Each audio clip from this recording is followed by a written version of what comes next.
अमरनाथ यात्रा 2022 को लेकर जहां चारों ओर उत्साह बना हुआ है, तो वहीं इस यात्रा की शुरुआत से पहले कई मुख्य बातों का भी ध्यान रखा जा रहा है।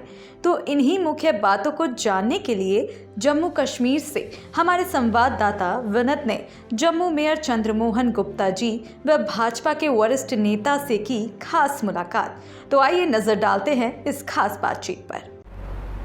जैसे कि मैं आपको बता दूं कि पहले भी वॉइस ऑफ भारत के माध्यम से हमने जम्मू स्मार्ट सिटी की एक स्टोरी अपने दर्शकों के रूबरू रखवाई थी, और उसी सिलसिले में आज भी जैसे कि आने वाले समय में अभी कुछ ही दिनों में यहाँ पर अमरनाथ यात्रा जो स्टार्ट हो रही है, पूरे देश भर से श्रद्धालु बाबा बर्फानी के दर्शन के लिए जम्मू कश्मीर में आते हैं। और यहाँ पर जैसे लखनपुर से लेके रामबन तक जो जम्मू म्यूनसिपल कॉरपोरेशन को साफ़ सफाई की जिम्मेवारी दी गई है इस बारी, तो उसी सिलसिले में आज हमारे साथ जम्मू मेयर चंद्रमोहन गुप्ता जी और भाजपा के वरिष्ठ नेता हमारे साथ जुड़े हैं।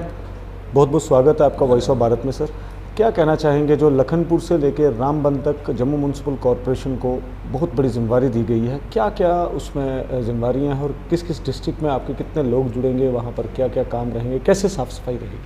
आगे तो था कि हम जम्मू म्यूनसिपल कॉरपोरेशन का जो दायरा इख्तियार था, यहाँ ही अमरनाथ यात्रा का बेस कैंप यही था, यहाँ ही हम काम करते थे, चाहे वो सफाई का काम होता था या कोई और किसी किस्म का काम होता था। मेन तो म्यूनसिपल कॉरपोरेशन के बाद सफाई का ही काम है मेन। तो इस बार सरकार ने यूटी सरकार ने ऐसा तय किया है कि लखनपुर से लेकर बनिहाल तक जम्मू म्यूनसिपल कॉरपोरेशन ही इसका टेंडर लगाए और सारा काम देखे।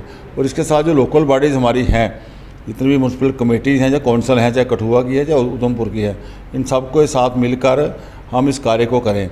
जहाँ जहाँ यात्रु ठहरें, जहाँ उनका बेस कैंप है या जहाँ रास्ते में उनको ठहरने की व्यवस्था है, वहाँ का सफाई, वहाँ के लिए कोई बाथरूम शार्ड हैं, बाथरूम के लिए या और कोई डस्टबिन के लिए, वो सारा काम कॉरपोरेशन को दिया है। हमने एक टेंडर किया है लगभग 4 करोड़ का।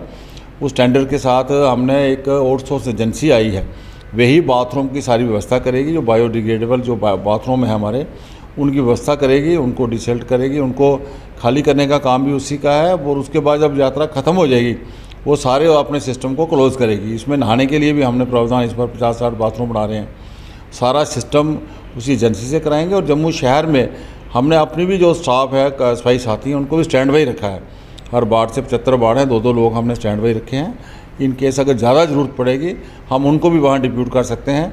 और इस सारे काम की जो मॉनिटरिंग है, जो जम्मू म्यूनसिपल कॉरपोरेशन है, हमारे हेल्थ ऑफिसर हैं, कमिश्नर और जॉइंट कमिश्नर वगैरह सारे इसके ऊपर मॉनिटरिंग करेंगे। हम 75 के 75 कॉरपोरेटर भी किसी भी यात्रु को, किसी भी जो श्रद्धालु को कोई असुविधा ना हो, उसके लिए पूरा हम ध्यान रखेंगे। और विशेषकर ट्रैफिक विभाग से ये अपील करेंगे आपके माध्यम से कि किसी भी यात्रु को या श्रद्धालु को उनको तंग ना किया जाए।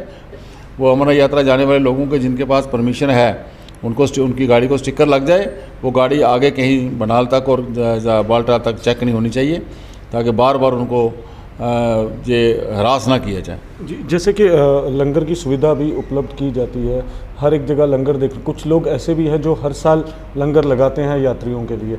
अभी जैसे बेस कैंप हमारा भगवती नगर में है, और भगवती नगर में म्यूनसिपल कॉरपोरेशन और कहाँ लंगर की सुविधा उपलब्ध कर रहे हैं? देखिए, लंगर जो लगा परमिशन तो हमारी DC मैम देती है, डिस्ट्रिक्ट एडमिनिस्ट्रेशन देती है, वो उनके हाथ में है। हमारे हाथ में सफाई है। हम लंगर वालों को डस्टबिन देंगे, उनकी सफाई करें, उनको जो भी कोई किसी किस्म की कॉरपोरेशन से कोई सुविधा चाहिए होगी वो हम उनको प्रोवाइड करेंगे, और ताकि वो बेहतर यात्रियों की अच्छी सेवा कर सकें, ताकि जो एक बार आए वो बार बार जाके देश में कहे कि नहीं बहुत अच्छी इस बार व्यवस्था थी। इस बार कोई ये यात्रा अलग से है, 2 साल से यात्रा ही नहीं आई है, और 370-35 हटने के बाद पहली बार यात्रा हो रही है। पूरा देश आके जम्मू कश्मीर को देखना चाहता है कि क्या परिवर्तन आया है, कैसा है माहौल, कैसा है। तो इसलिए इस यात्रा का इस बार बहुत महत्व है। सुनने में आ रहे हैं कि लगभग कम से कम भी 10 लाख यात्रु यहाँ इस बार देश भर से आने वाले हैं। देश भर से 10 लाख यात्रा यहाँ पर आएगी, और जो सुख सुविधाएं आपने बताया जम्मू म्यूनसिपल कॉरपोरेशन की तरफ से उनको दी जाएगी।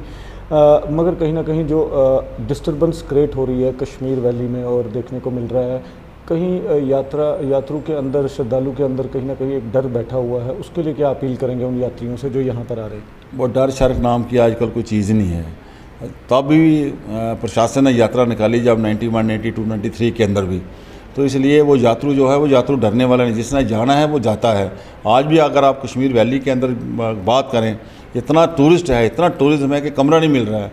मैं अभी किसी से बात कर रहा है, डल गेट पे लोग सामान लेके बैठे हैं। हाउस बोट से बात की हुई थी, वो हाउस बोट नहीं मिल रहा है, कहता नहीं मेरा फुल है। तो पहली बार ऐसा हो रहा है। ये 370-35 हटने के बाद पूरा देश और पूरा विश्व आज जम्मू कश्मीर की तरफ, यूटी की तरफ चल पड़ा है। और मैं कल दिल्ली से आया सुबह, तो वो फ्लाइट में 2-3 लोग ही हम जम्मू के थे लोकल, बाकी सब टूरिस्ट थे। चाहे पत्नीटॉप, भद्रवाह, किश्तवाड़, कहीं भी आप चले जाओ। वैष्णो देवी में तो वहाँ भी कमरा नहीं मिल रहा है, वहाँ भी कोई चॉपर की टिकट नहीं मिल रही है। ये पहली बार ऐसा मराइकल हुआ 370 और 35 हटने के बाद। देश स्वयं अपने आंखों से देखना चाहता है कि क्या हालात हैं, यहाँ का लोग कैसे हैं। और जो एक बार होके जाता है उसके खलड़ी से डर निकल जाता है। और आने वाले समय में तो जिस तरह हमारा एयरपोर्ट बड़ा हो रहा है, श्रीनगर से इंटरनेशनल फ़्लाइटें शुरू हो गई हैं, जम्मू से इंटरनेशनल फ़्लाइटें शुरू होने वाली हैं, 1000 कनाल ज़मीन और दे दी है, रेलवे स्टेशन बड़ा होने वाला है, पूरा यूरोप आएगा, पूरा विश्व जम्मू कश्मीर की तरफ बढ़ेगा। और जिस दिन लोग आएंगे, लोगों को काम चाहिए, लोगों को और कुछ नहीं चाहिए। आज इतना काम है, लोग कहते हैं हमारा पेट भर चुका है कश्मीर वैली के अंदर, चाहे हाउस बोट वाला है, होटल वाला है, कमरे वाला है, ढाबे वाला है, चाय वाला है। तो कहते हैं जो यात्रा आएगी हमारा बोनस होगा। तो इस तरह का घोड़े वाला है, पोनी वाला है, हर एक को जब कोई टूरिस्ट आता है वो चाय वाले को, फ्रूट वाले को, होटल वाले को, हर एक को उसका कुछ ना कुछ हिस्सा मिलता है। इसी तरह जम्मू की भी ये हालत है। आने वाले समय में बहुत यात्रा आएगी, टूरिस्ट आएगा, फॉरेनर आएगा। और जिस तरह फॉरेनर आएगा, इस बार पहली बार ये सुविधा दी है कि श्रीनगर एयरपोर्ट से सीधा हेलीकॉप्टर वहाँ अमरनाथ बेस वहाँ जा रहा है, गुफा तक जा रहा है। पहली बार ऐसा हो रहा है। आने वाले समय में हम भी प्रयास कर रहे हैं कि जम्मू एयरपोर्ट से सीधा वैष्णो देवी के लिए हेलीकॉप्टर जाए, उसकी व्यवस्था की जा रही है। वैसे तो अभी चॉपर फुल जाता है, लेकिन आम आदमी भी जा सके। और जिस तरह ये जम्मू कश्मीर आगे बढ़ रहा है, आदरणीय प्रधानमंत्री और हमारे होम मिनिस्टर के नेतृत्व में, और एलजी साहब जितना अच्छा काम कर रहे हैं, वो दिन दूर नहीं जब जम्मू कश्मीर जो यूटी है, हिंदुस्तान का नहीं, एशिया का नहीं, वर्ल्ड का स्विट्ज़रलैंड बनने जा रहा है। और इतनी डेवलपमेंट ये पिछले 8 साल में जम्मू कश्मीर की हुई है। बहुत बहुत शुक्रिया हमारे साथ बात करने के लिए और अपने विचार रखने के लिए। ये थे हमारे साथ इस time Jammu mayor municipal corporation के चंद्रमोहन गुप्ता जी, और वरिष्ठ नेता हैं भाजपा से। उन्होंने साफ तौर पर यही बात कही कि 10 लाख से ज़्यादा यात्रा आने की संभावना है अमरनाथ यात्रा में। और साफ तौर पर उन्होंने कहा कि साफ़ सफाई का पूरा इंतजामात लखनपुर से लेके रामबन तक किए जाएंगे। और 4 करोड़ का जो प्रोजेक्ट है वो इन्होंने निकाला है, जिसमें कुटवा और उधमपुर के म्यूनसिपल काउंसिल और कमेटी के लोग इनके साथ शिरकत करेंगे। और यात्रा को डरने की ज़रूरत नहीं है, श्रद्धालु को डरने की ज़रूरत नहीं है। आएँ, यहाँ यात्रा करें और नया स्विट्ज़रलैंड देखने को मिलेगा। और पिछली यात्राओं के मुकाबले इस टाइम जो अमरनाथ यात्रा होगी वो बहुत महत्वपूर्ण होगी, बहुत अच्छे तरीके से दी जाएगी और काफ़ी परिवर्तन देखने को मिलेगा। मेरे कैमरा पर्सन के साथ विनीत कार्लो की विशेष रिपोर्ट, वॉइस ऑफ भारत के लिए।